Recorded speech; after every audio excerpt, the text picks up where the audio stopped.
टूट जाएगा। अच्छे अच्छे नास्तिक जब कर्म की मार पड़ती है ना, सब चौकड़ी भूल जाते हैं। उनसे कहो भैया तुमने नियम था, अरे भाड़ में जाए नियम, अभी तो प्राण निकल रहे हैं, अभी तो प्राण निकल रहे हैं। मैंने एक पहले सुनाता हूं, कई बार सुनाया कि एक सज्जन थे, वो समय सार पढ़ते थे, खूब अच्छा समय। आत्मा अलग है, आत्मा स्वभाव प्रभाव वन्नम, आत्मा मेरा नहीं, भगवान मेरा नहीं, पंच परमिष्टि मेरा नहीं, मात आत्मा। इतना अच्छी तरह पढ़ते थे कि मुझे बहुत अच्छा लगता था। एकदम शांत, कुछ नहीं, सब पर है, आत्मा है, हमेशा एक ही बात। इतने अच्छे लगते थे उनके बोलते समय। उनके देखो कितने बीतरागी है, घर में बैरागी, कोई मतलब नहीं, साहब पुद्गल की पर्याय है, सब बेकार। आत्मा अजर अमर अविनाशी है। एक दिन उनको हो गया फोड़ा, यहां हुआ था, यहाँ वो मुझे ध्यान है, पूरी फोटो है। वो होता ना बाल तोड़। तो एक डॉक्टर, हम लोग तो बच्चे थे लेकिन अच्छा लगता था, वो डॉक्टर साहब तो बड़े थे, वो जानते थे। तो वो आए डॉक्टर साहब, तो डॉक्टर साहब बहुत दर्द कर रहा। डॉक्टर को नहीं, शरीर अलग है, आत्मा अलग है साहब, आप तो मुमुक्षु हैं, आप तो निश्चय स्वरूप ही हैं, वहां को कभी फोड़ा होता नहीं। ये तो पुद्गल की पर्याय है, ये तो सब असाता वेदनी कर्म है, ये तो जड़ है। पर वो डॉक्टर साहब थोड़ा धीरे करो, बहुत दर्द हो रहा। डॉक्टर साहब ने कहा देखो थोड़ा दबाना तो पड़ेगा। और डॉक्टर साहब ने कहा, दबाते हुए कहा, चिंतन करो, आत्मा अजर अमर अविनाशी है, जिंदगी भर समय सार पड़ा है, जिंदगी भर आत्मा का अनुभव किया है, इस समय मौका है, करो, आत्मा अलग है, शरीर अलग है। और उन्होंने जोर से दबा दिया और उनके मुख से भाड़ में गई आत्मा, यहां तो प्राण निकल गए। मैंने अपने कानों से सुना है। माइक नहीं था, लेकिन माइक से भी बहुत तेज आवाज थी। क्या शब्द निकला? कहां झोंक दी आत्मा को? कहां झोंक दी आत्मा को? भाड़ में। एक फोड़ा ने जिंदगी भर का 108 पड़ा हुआ समय सार को भाड़ में झोंक दिया। भाड़ में गई आत्मा, हमारे तो प्राण निकल गए। इसलिए मैं कहता हूं, तुम नियम तोड़ दोगे। जब अशुभ कर्म के उदय आएंगे, थोड़ा पुण्य का उदय चल रहा है, इसलिए तुम्हें भगवान अच्छे, पुण्य का उदय चल रहा है इसलिए अभिषेक अच्छा, पुण्य का उदय चल रहा है इसलिए पूजा पाठ, पुण्य का उदय चल रहा है इसलिए व्यवहार की क्रियाएं अच्छी नहीं लगती। थोड़ा सा पाप कर्म का उदय आ जाएगा तो पता नहीं तुम क्या क्या करते पाए जाओगे। इसलिए मैं भक्तों से कहना चाहता हूं, कम से कम हे भगवान, तेरे अभिषेक से मुझे मोक्ष मिले या नहीं मिले, बस इतना बनाए रखना कि मुझे गधे के पैर न धोना पड़े। जब भी संकट आवे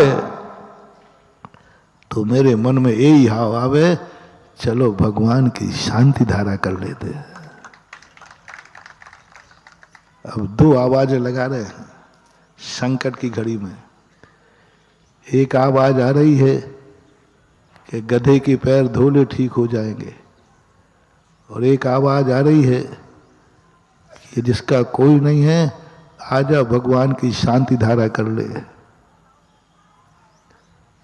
दोनों आवाजें हैं, दोनों संकट वाले को हैं। समझदार होगा तो कहेगा चलो,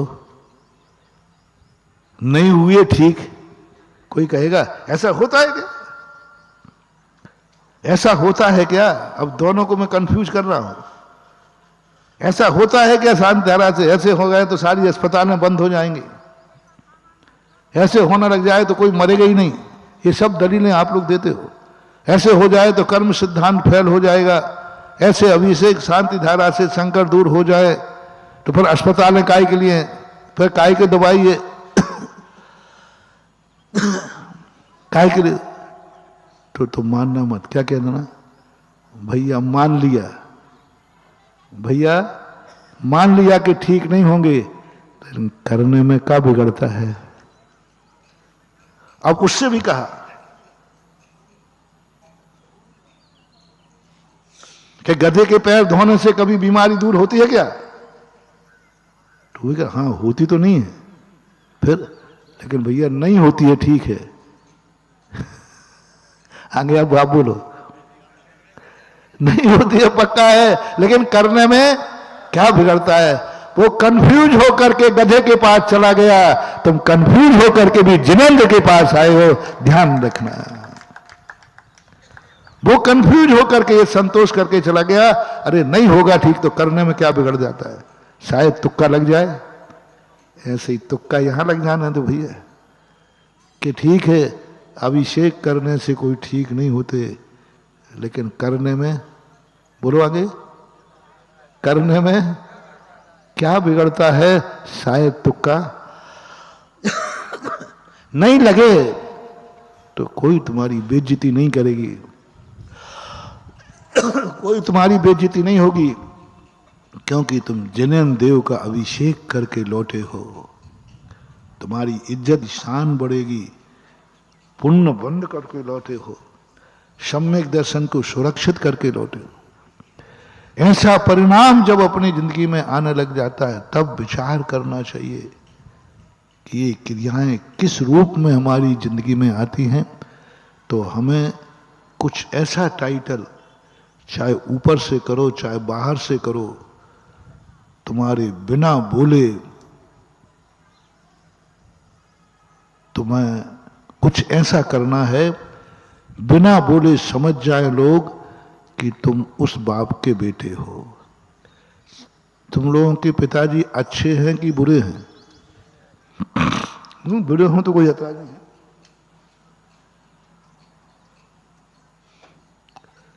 तुम्हें पिताजी से बोर हो चुके हो, अगले भाव में भी यही पिताजी मिले तो चलेगा? नहीं, अगले भाव में तुम यही पापा मिले तो चलेगा? नहीं नहीं नहीं चले तो रिजेक्ट कर देना। नहीं, मन हो रहा हो कि नहीं यही मम्मी पापा मुझे अगले भाव में मिले, तो बस एक कार्य करो कि कहीं अपरिचित में लोग कह दें ये बेटा फलाने का दिखता है, क्योंकि मैं उनको अच्छी तरह जानता हूं, ये गुण तो उन्हीं के पास थे और ये संस्कार ये आचार विचार तो उसी व्यक्ति में है। क्यों भैया आपके पिताजी का क्या वह नाम है? बस बिना बोले तुमने कैसे जान लिया कि मैं फलाने का बेटा हूं? अरे भाई मैं तुम्हारे पिताजी को अच्छे जानता हूं, जो आचरण उनका था वो तुम्हारे में दिख रहा है, बिल्कुल टू कॉपी लग रहे हो, प्रतिलिपि फोटो कॉपी। ऐसे ही आचार विचार उनके थे, ऐसे ही सोच उनका था। ये यदि तुमने कर दिया, जाओ अगले भाव में वही माता पिता मिलेंगे। भारत देश के लिए तुम्हें दोबारा जन्म लेना है तो कभी विदेश में जाना, तुम्हारी क्रिया देख करके कहे लगता है कि आप भारतीय हो। कोई अच्छे कार्य, बुरे कार्य से नहीं, अच्छे कार्य। यही जाति में लगाना, यही गुरु में लगाना, तुम्हारी किसी क्रिया को देख कर कहे लगता है आप फलाने महाराज के भक्त दिखते हो। अरे भाई मैंने तो कहा ही नहीं। बोले ये क्रिया तो फलाने साधु के प्रश्नों में आती है, जाओ अगले भाव में भी वो गुरु, उन जैसा गुरु तुम्हारा रजिस्टर्ड हो गया। ऐसे ही मंदिर में, ऐसे ही क्रियाओं में, सब चीज में, दृष्टि में, श्रुति में, वचनों में, मन में, काया में, आचरण में, जहां तहां, यहां वहां, जहां देखो वहां। भोजन की थाली में जैन, पानी के गिलास में जैन। पंडित जी की बात बताई तो पंडित जी ने कहा इतना आनंद आया कि मेरा छानने से बिना बताए कह दिया उसने कि लगता है आप जैन हैं। फिर उन्होंने दूसरी बात कही, पंडित जी क्यों छानते हैं आप लोग जैनी लोग, क्या मतलब है छानने का? बोले भैया इसलिए छानता हूं कि जीव इसमें मर जाएंगे, जीव मरेंगे तो हमारी दुर्गति हो जाएगी। मैंने कहा पहली बात तो इसमें जीव दिख ही नहीं रहे।